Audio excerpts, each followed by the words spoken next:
To start off, hello and welcome. Quick warning to viewers, I have opinions about the game that you may not agree with, and that's okay if we disagree on things, okay?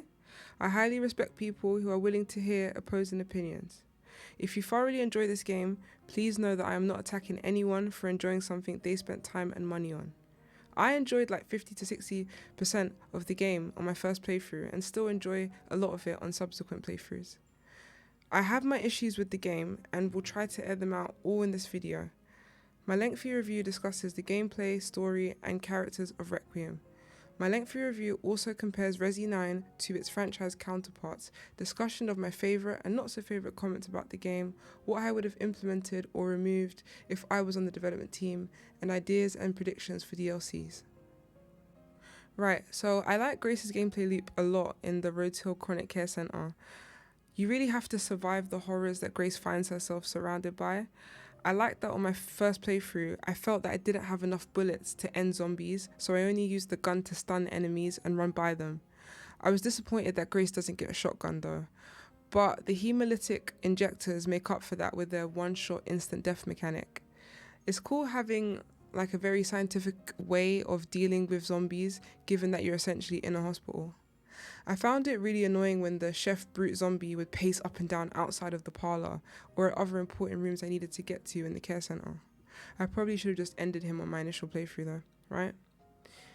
The underground of the RHCCC was a cool section too, especially that conveyor belt section with the spinning death traps.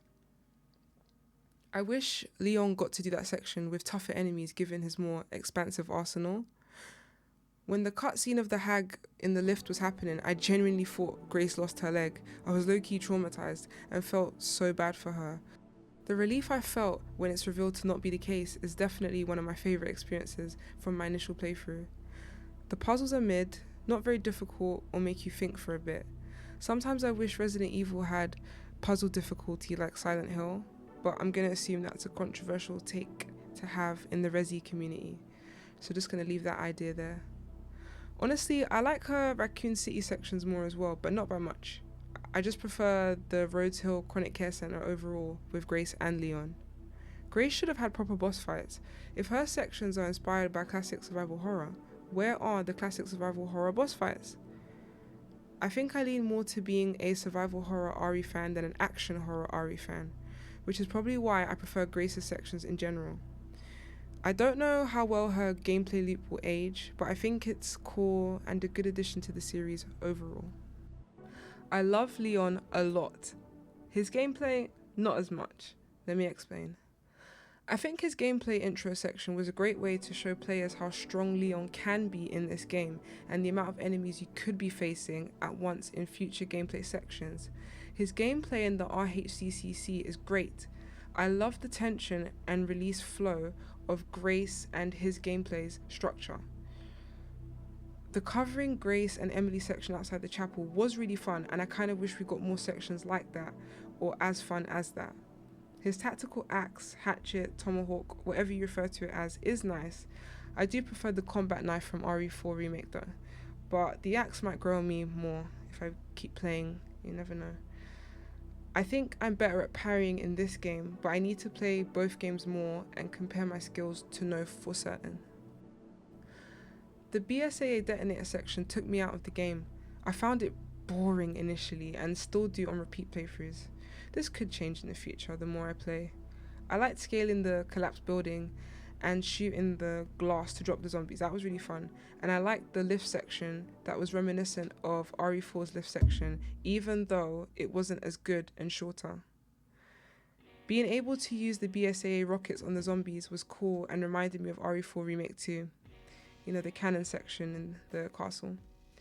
It's not the worst gameplay in the world, but why are we exploring the outskirts of RC instead of central RC, where iconic locations of the classic games and Outbreak games that could still be standing like the RPD partially is?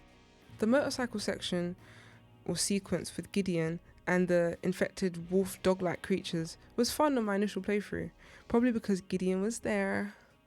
Did not like him shooting rockets though, and I feel like there should have been a different boss or even a mini boss introduced in this segment who actually gets deleted by Leon to make the sequence more impactful, because as I assume you know, Gideon returns later unceremoniously.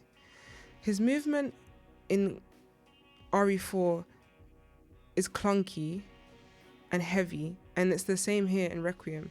I think RE2 Remake has the best character movement of Leon. It feels easier to pivot and you can stair skate as well. But not like in Requiem, you can't stair skate in Requiem. I hated fighting the security guards in Ark. I felt uncomfortable having to end non-zombies, like enemies, non-zombie enemies. But at the end of the day, it was a delete or be deleted situation for Mr. Scott. So he had to pull up and do his thing. I think my main issue with Leon's half of the game is just level designs not being as good as RE4 OG and Remake's level designs. More on this later. Now let's talk about the boss fights. Right, I like the spider boss fight, but I don't like the boss fight arena. It reminds me of other boss fights from a Resi game or two that I will mention later. Just as I started to notice the size of the webs, that cutscene introducing the monstrosity played and I was shook. The weak point spouting blue blood when it got hit was so gross to me. I couldn't wait to beat the boss, honestly. I think I've seen like comments of people saying like when they saw the spider they quit the game or something. But yeah. While it was a nice surprise, or should I say jump scare, to have Mr. X, the tyrant, make an appearance, his actual boss fight was pretty mid. I think the fact that it took a rocket launcher to down the original Mr. X, but in this game, Leon just needs his guns and his axe and he's good, weakens the intensity of Mr. X in his super tyrant form. What do you guys think about this? The Plant 43 boss fight was mid too. However, that section is a cool reference to the RE2 lab, so it's fine, I suppose. Right, the commander, or allegedly Hunk. I'm sorry, but it's giving Temu Krauser fight. It's giving Krauser fight from Wish. It's giving B-Tech Krauser fight. Need I say more? It's not bad, but it's just like, why? What was the reason? I hope Hunk ain't been deleted by Leon though. He needs to make appearances in future Mercenaries modes and games. I wish we got to fight Xeno because it would have been low-key cool as Leon and like a Wesker type fight, like what type of ordeal. But no, Gideon, my fave, came in and snatched Xeno's wig, or should I say head, right off. Gideon's first phase is okay. Point and shoot, parry or run away if need be. His second phase annoyed me because it's a worse version of RE3 Remake's final boss. You're telling me that Leon doesn't have to roll, like Jill, away from those powerful attacks? Just need a tactical axe and Bob's your uncle. Come on now. I do like how Leon ends the fight though. Up close and personal with his melee weapon, or melee weapon, however you say it, to grind his axe once and for all. Jill should have had a similar moment in the RE3 remake, but that ship has sailed. The way Gideon fell off or down and disappeared could hint at him returning as a boss in DLC, but that's just an assumptive theory which will be discussed later. The overall story is interesting, but not great because of aspects like strange writing choices, uninvolved characters, unnecessary characters, and strange characterization of characters. I think all the actors and actresses' performances are solid, but a little cheesy from time to time. I hope a lot of the cast gets nominated for awards at least. I understand that some people are torn on Grace due to her constantly stuttering and breathy nervousness in the first half of the game. I like her character and gameplay. She's no Claire or Jill, if you get what I mean. She's like a parallel character to Heather Mason of Silent 3 with different attitudes that the two have towards their respective story situations. One thing I couldn't stand about Grace's characterization was when Leon saved her from mutated Emily and she had the nerve to walk away from him right into Gideon's grasp. Then she agreed to go with him knowing full well he kidnapped her, drained her of blood, and probably ordered the hit on her adoptive mother. I was astounded. I was like, hold up, wait a minute, something ain't right. Also, Alyssa getting deleted sucks, man. It really sucks. I haven't played the Outbreak games yet, but I heard she was a fan favorite from those games, and not having any other Outbreak characters return like really sucks as well. I don't understand why Alyssa didn't just open up to Grace. Was she scared Grace would freak out that Alyssa wasn't her biological mother? I'm very confused. I appreciate Leon's kindness towards Grace and being an uncle-like figure to her. It's like he became Marvin in the sense that he was ready to die, but just because it might be the end of the line for him, it doesn't mean he's going to encourage Grace to give up hope. I wish Sherry had more lines and even gameplay relevance, even a mini game where you have to hack databases or just something, anything. Given that Grace has her Raccoon City report, I wish they let her voice actress read it all for more emotional weight and inference. Same with Sherry and Leon and their reports or even journals about their experiences with Raccoon City syndrome. A big gripe I have with Leon's story is to do with the ring on his left ring finger and the lack of Claire and Ada being present in his story. Assuming he's married to one of them and only put the ring back on in the good ending of the game, why were they not mentioned or shown in the game at all? Did he marry a normal civilian perhaps? Whomever he married, did he tell them that he might be dying or see if they had RCS as well? There's a lack of clarity and withholding of information that I hope is cleared up in any potential upcoming DLC for Requiem. Victor Gideon. Oh, I love him. I mean, not the bad stuff he does, just love him. Need that for real. Anyways, on a more professional note, this guy is bat you know what crazy, like Leon says in game. I love the scene when he says he's finally done it, and whilst in the middle of laughing, walks off before his laugh is really finished. Like, it's just so abrupt, it's comical to witness. Insane isn't the word, I tell you. I would like to know way more about him and wish we got more flashbacks of his time working with Spencer, and maybe Wesker even. Given that he says Zeno is nothing but an imitation. He seemed quite old, so maybe he knew the other founding members of Umbrella. I feel like he was underutilized and wish Grace got to have a boss fight with him when she became more confident, but would ultimately be saved by Leon as Gideon is too strong for her, but at least she stopped being afraid and stuttery around him. Hopefully any DLC can explore his lore a bit like they did with Lucas Baker in Biohazard 7's Not a Hero DLC. So, with Lord Spencer, Oswell E. Spencer, I don't know what to say about him in this game's lore, to be honest. He's an evil person. In the movie trailer they did with that lady from the Longlegs movie, at the end it says, "Evil always had a face."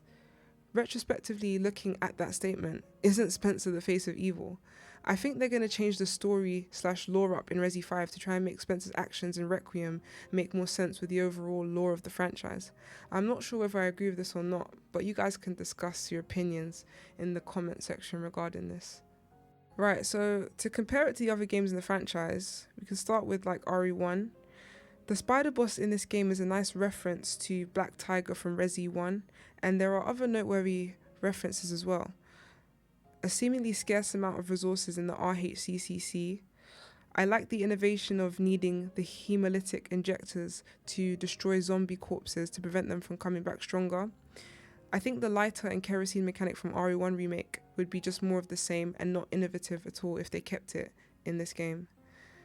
As a reference to RE2 Remake, you obviously have the RPD and Kendo's gun shop and the orphanage. I'd say Leon's movement in RE2 Remake is much better and smoother than Requiem's.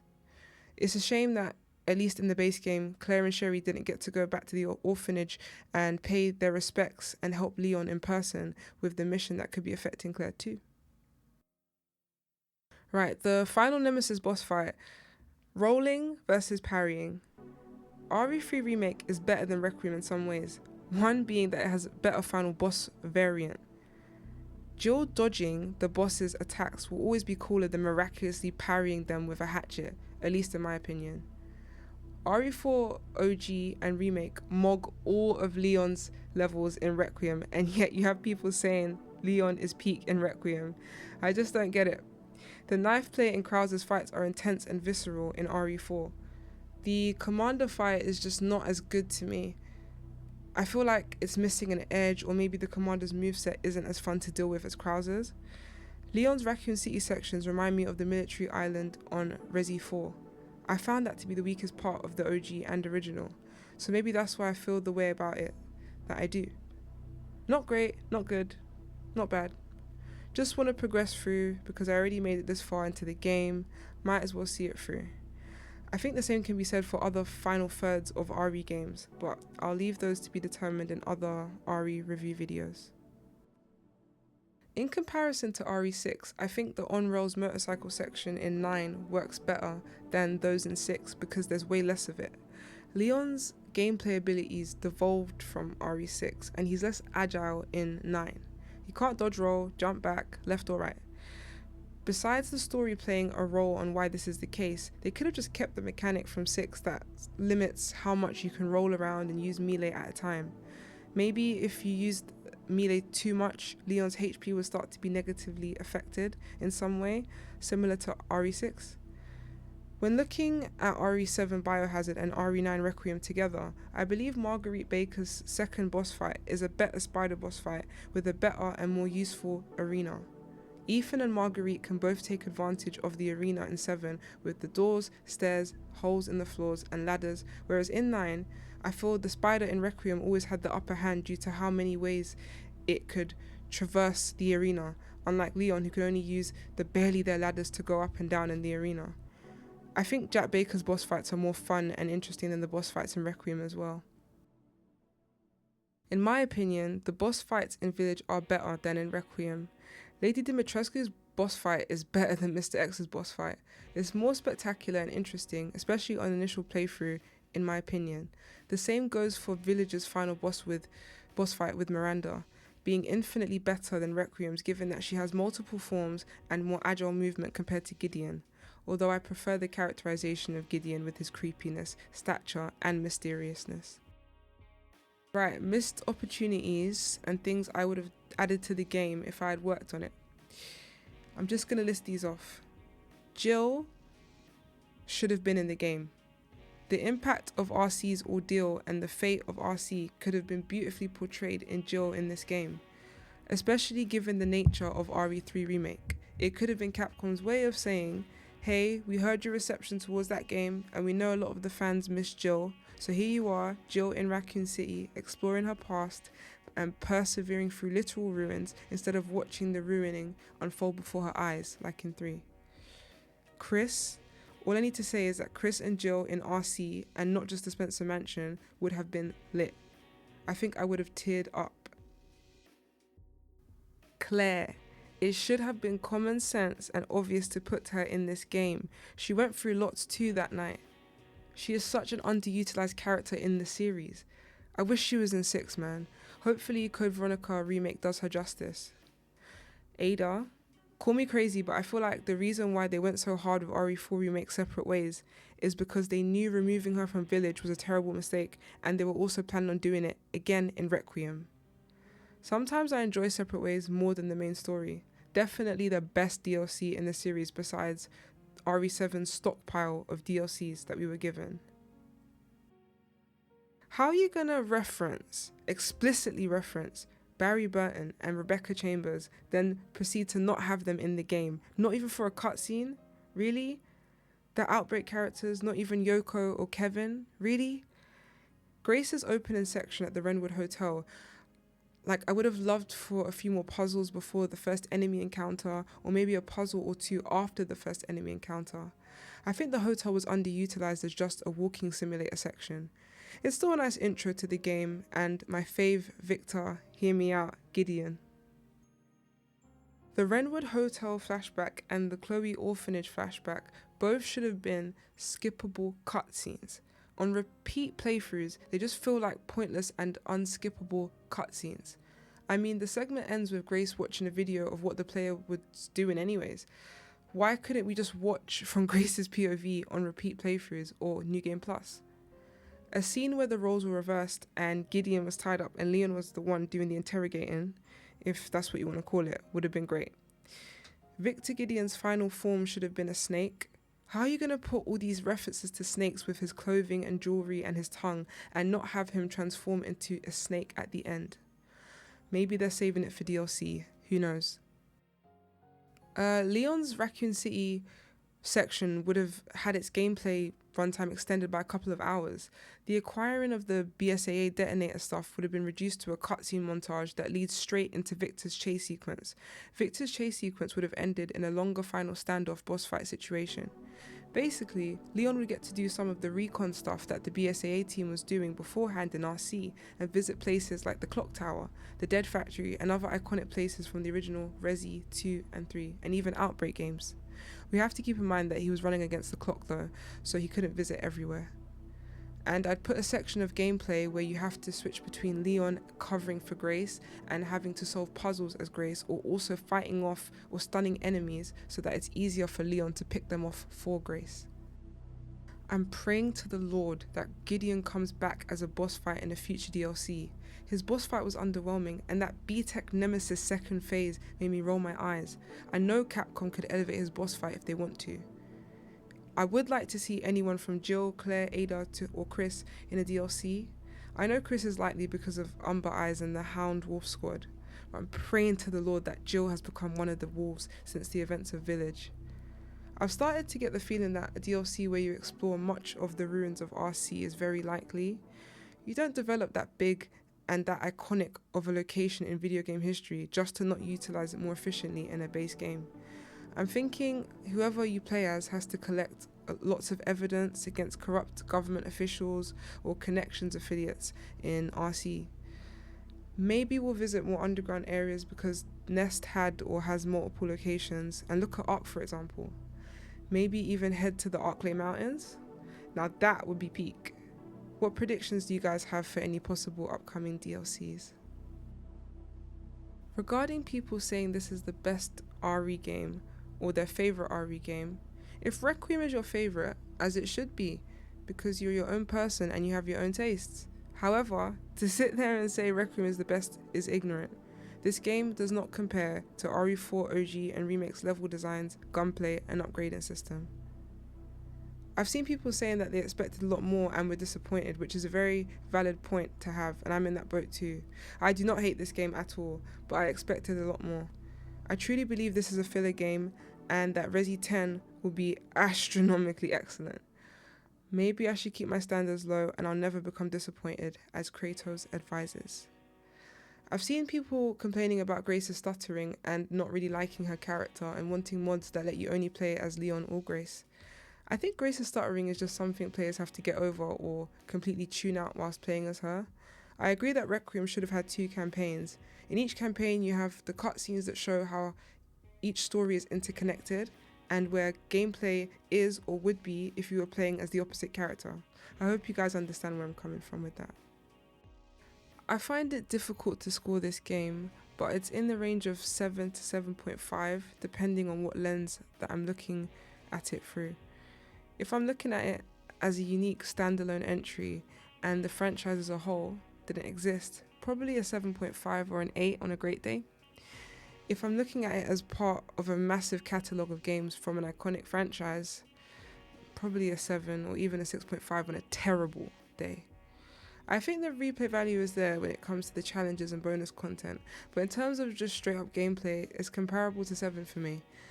I love 7 a lot, but I take long breaks before I replay the game again, because if I play it back to back too close, I lose that sense of horror and tension that I felt on my initial playthrough. I think Resi 9 will be a good game to play with friends or family, and seeing how different people take different approaches to Grace's sections in particular.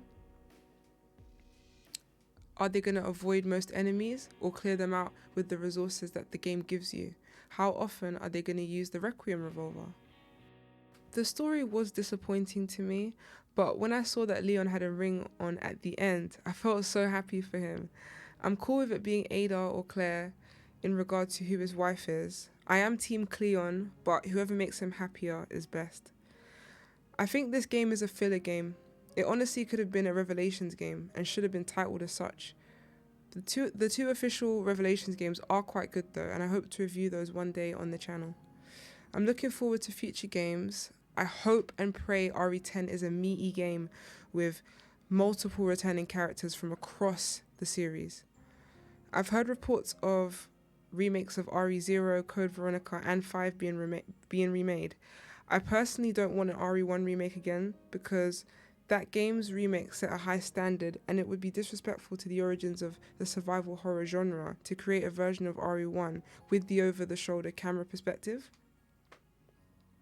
I wouldn't say no to a first-person perspective, though, because apparently the original RE1 was meant to be in first person.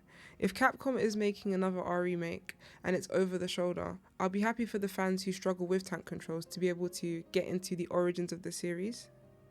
I will say once again, I appreciate all those who thoroughly enjoy this game because I assume that you who's watching or listening to this review have purchased it and used up your precious time to play it and come to your decision. More power to you.